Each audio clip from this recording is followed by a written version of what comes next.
Aceh, tak perlu tambah aparat keamanan.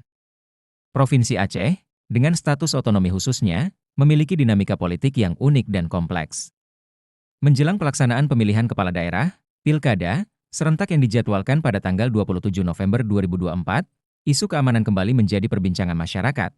Apalagi setelah anggota DPR, RI dari Partai Golkar, Syamsul Bahri bin Amiran alias Tiong meminta tambahan aparat keamanan untuk mengamankan Pilkada. Penjabat Gubernur Aceh, Dr. Haji Safrizal Zah, MC, dalam wawancaranya dengan media menunjukkan optimisme bahwa Aceh menjelang Pilkada tetap dalam keadaan kondusif. Ia mengemukakan bahwa tidak diperlukan penambahan pasukan pengamanan, kecuali untuk keperluan kenduri yang banyak dilaksanakan di Aceh selama musim Maulid Nabi Muhammad. Katanya berseloroh saat menghadiri Maulid Nabi Muhammad di Kantor Persatuan Wartawan Indonesia, PWI, Aceh, Rabu 20 November 2024. Pernyataan Gubernur Safrizal mencerminkan keyakinan bahwa aparat keamanan yang ada saat ini sudah cukup untuk menjaga stabilitas selama proses pilkada, yang tentunya akan sangat penting untuk memastikan suasana yang damai di tengah masyarakat.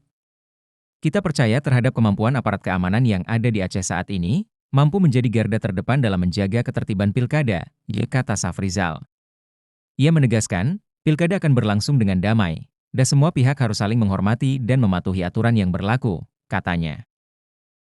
Syamsul Bahri bin Amiren, anggota DPR RI dari Partai Golkar, sebelumnya menyatakan adanya peningkatan suhu politik yang signifikan di Aceh. Dalam pandangannya, situasi politik yang bergerak dinamis ini menuntut adanya langkah proaktif, termasuk menambah jumlah aparat keamanan di seluruh wilayah Aceh.